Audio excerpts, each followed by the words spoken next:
अस्सलामु अलैकुम वरहमतुल्लाहि वबरकातहू। नाम मर्द हूँ और मैं मियाँ बीवी वाला ताल्लुक कायम नहीं कर सकता। बीवी से जमा नहीं कर सकता, यानी बीवी से हमबिस्तरी नहीं कर सकता। बीवी को राहत नहीं पहुंचा सकता। मेरे अंदर इतनी ताकत और हिम्मत नहीं है कि मैं हमबिस्तरी कर सकूं।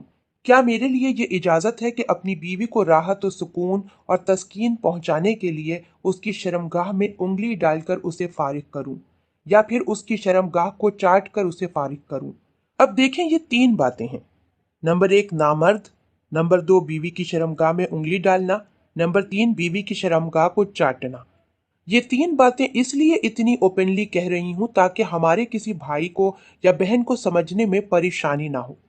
अच्छा, सबसे पहले ये कि बीवी की शर्मगाह को चाटना, चाहे वो मर्द कर रहा हो या औरत ऐसा कर रही हो, इस बारे में फुक्काह फरमाते हैं कि मियाँ बीवी को एक दूसरे की शर्मगाह को मुंह में लेना तो बहुत दूर की बात है।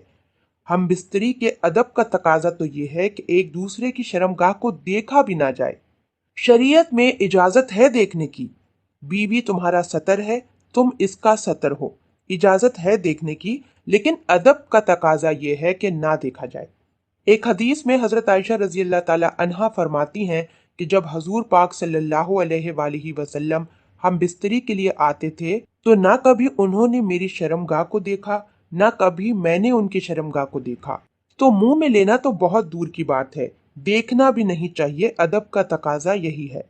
इस बारे में फुक्काहा फरमाते हैं कि ऐसा करना मकरूह तहरीमी है। जिस मुंह से तुम अल्लाह पाक का नाम ले रहे हो, हमारे प्यारे नबी सल्लल्लाहु अलैहि वसल्लम का नाम ले रहे हो, उसी मुंह को तुम गंदगी में लगाओ जाकर। इस बारे में फुकाह का मौक़िफ़ यही है कि ये चीज़ ठीक नहीं है, हराम है, इससे बचना चाहिए।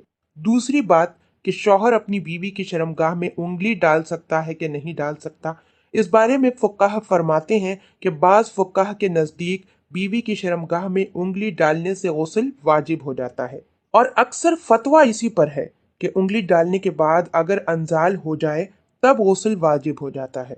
लेकिन मेरे भाइयों और बहनों, मैं आपसे कहना चाहती हूँ कि आखिर कब तक आप इस तरह के काम करेंगे? उंगली डालकर या चाट कर कब तक अपनी बीवी को इस तरह राहत पहुंचाएंगे आप? ऐसा मुमकिन नहीं है। शरीयत इस बात की इजाजत हरगिज नहीं देती है। अगर आप नामर्द हैं तो आपको पूरा अख्तियार है कि आप अपना इलाज करवाएं, किसी अच्छे डॉक्टर से कांटेक्ट करें। आजकल के जदीद दौर में हर चीज मिल जाती है, आप अपना इलाज करवाएं। इलाज मुमकिन है। बाज दफा मेरी कई बहनों के ऐसे मैसेजेस भी आते हैं, मेरे शौहर नामर्द हैं, वो हक़ ज़ौजियत अदा नहीं करते और अपना इलाज भी नहीं करवाते। बताएं, ऐसे में हम क्या करें? हमें डर है कि हम कहीं गुनाह में मुलविस ना हो जाएं। तो शरीयत वाज़े तौर पर इस बात का ऐलान कर रही होती है। रब्दुल मुख्तार के अंदर फुकाह फरमाते हैं, अगर शौहर नामर्द है तो औरत को चाहिए कि वो अपने मर्द से तलाक ले ले। पहले उसे 1 साल की मोहलत दे कि आपके पास पूरा 1 साल है, आप अपना इलाज करवाएं। अगर वो इलाज करवाता है और ठीक नहीं होता, या फिर वो इलाज करवाता ही नहीं, फिर ऐसे में औरत को मुकम्मल अख्तियार है कि वो अपने शौहर से खुला ले ले, तलाक ले ले, छोड़ दे। क्यों? क्योंकि जो आपका शौहर है उसे तो उसकी ख्वाहिश नहीं है, यानी हम बिस्तरी की ख्वाहिश आपके शौहर को तो नहीं है ना, औरत को है। और जब औरत को ख्वाहिश हो और मर्द उसकी ख्वाहिश पूरी नहीं करेगा तो ये बात लाजिमी है, ये बात पक्की है कि अल्लाह ना करे वो औरत फिर दूसरे गलत तरीकों से अपनी ख्वाहिश पूरी करेगी। अक्सर और बेशतर घरों में होता है कि लड़की जब घर लौट कर आती है और वजह बयान करती है, अपने माँ बाप को आकर बताती है, तो माँ बाप लड़की को समझा बुझा कर भेज देते हैं कि जाओ भाई गुजारा करो। भाई क्या गुजारा करो? शादी का मतलब क्या है? शादी का मतलब है नस्ल को आगे बढ़ाना। अल्लाह के नबी फरमाते हैं कि ऐसी औरत से शादी करो जो ज्यादा से ज्यादा बच्चे पैदा करती हो।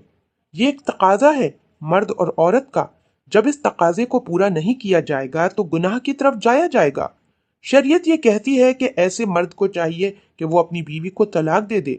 अगर मर्द तलाक नहीं दे रहा तो औरत को पूरा हक है कि अदालत के जरिए वो तलाक ले ले। हाँ, अगर बीवी सब कुछ जानते हुए भी आपके साथ रहने पर रजामंद है तो इसमें कोई मसले की बात नहीं, फिर रहें मिलकर हंसी खुशी। लेकिन इलाज करवाएं, अपनी बीवी का हक अदा करें। अगर नहीं करेंगे तो आगे चलकर इसके बहुत सारे नुकसानात हैं। इस तरह काम नहीं चले।